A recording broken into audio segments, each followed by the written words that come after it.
Passa il cicchino.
Sembra che la polizia non riesca a catturare il bandito conosciuto col soprannome di Il Pipistrello, che ha potuto assalire impunemente persino l'obitorio. Si suppone che il Pipistrello sia uno scienziato che commette i furti per dedicarsi a esperimenti proibiti dalla legge, come la vivisezione degli animali ai quali innesta arti non corrispondenti alla loro anatomia, creando in tal modo orribili esseri.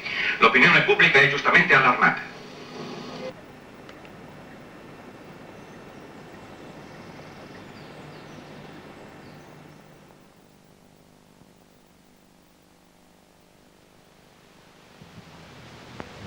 Et dans le miroir glacé de l'écran, les spectateurs ne voient présentement rien qui évoque les citoyens respectables d'une démocratie.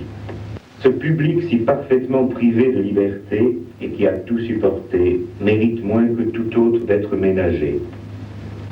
Les manipulateurs de la publicité, avec le cynisme traditionnel de ceux qui savent que les gens sont portés à justifier les affronts dont ils ne se vengent pas, lui annonce aujourd'hui tranquillement que quand on aime la vie, on va au cinéma.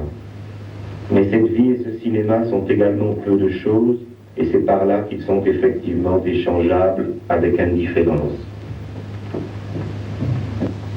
Le public du cinéma, qui n'a jamais été très bourgeois et qui n'est presque plus populaire, est désormais presque entièrement recruté dans une seule couche sociale, du reste devenue large. Celle des petits agents spécialisés dans les divers emplois de ces services dont le système productif actuel a si impérieusement besoin. Gestion, contrôle, entretien, recherche, enseignement, propagande, amusement et pseudo-critique. Ce sont des salariés pauvres qui se croient des propriétaires, des ignorants mystifiés qui se croient instruits et des morts qui croient voter. Comme le mode de production les a durement traités, de progrès en promotion, ils ont perdu le peu qu'ils avaient et gagné ce dont personne ne voulait. Ils collectionnent les misères et les humiliations de tous les systèmes d'exploitation du passé. Ils n'en ignorent que la révolte. Ils ressemblent beaucoup aux esclaves parce qu'ils sont parqués en masse et à l'étroit dans de mauvaises bâtisses malsaines et lugubres. Mal nourris d'une alimentation polluée et sans goût, mal soignés dans leurs maladies toujours renouvelées, continuellement et mesquinement entretenus dans l'analphabétisme modernisé et les superstitions spectaculaires qui correspondent aux intérêts de leurs maîtres. Ils sont transplantés loin de leur province ou de leur quartier, dans un paysage nouveau et hostile, suivant les convenances concentrationnaires de l'industrie présente. Ils ne sont que des chiffres dans des graphiques que dressent des imbéciles.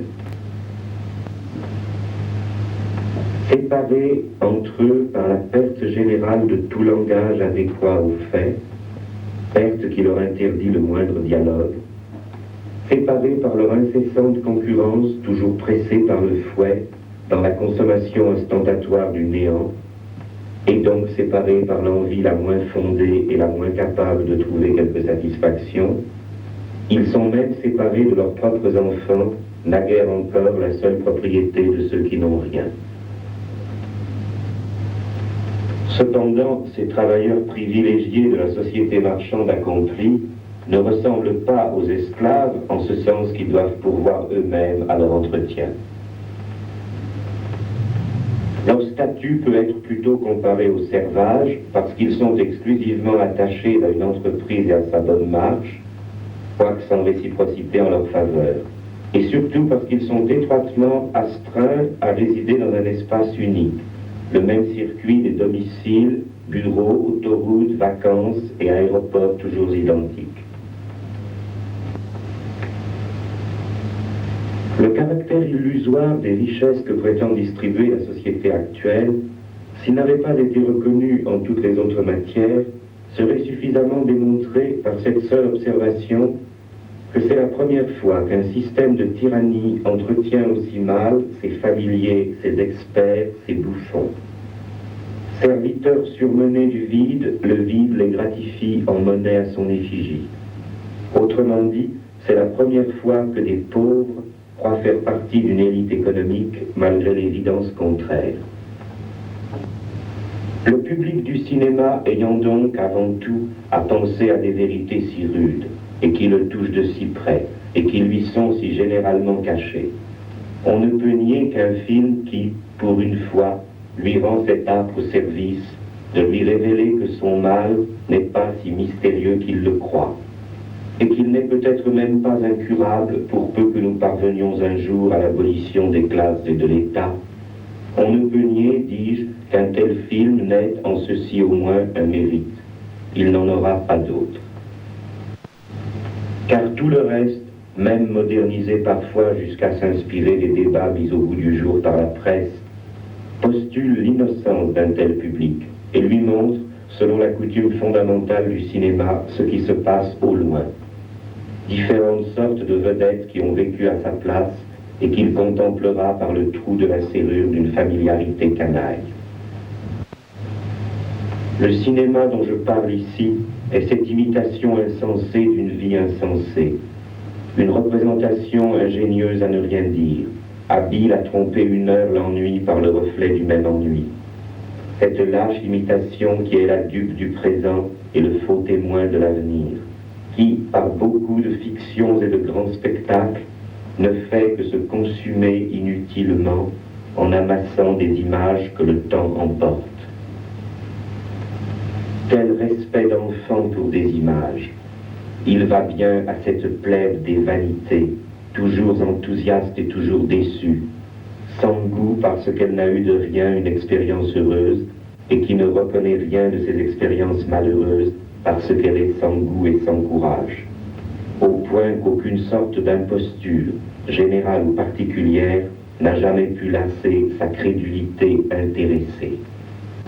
Que faudrait-il prouver par des images?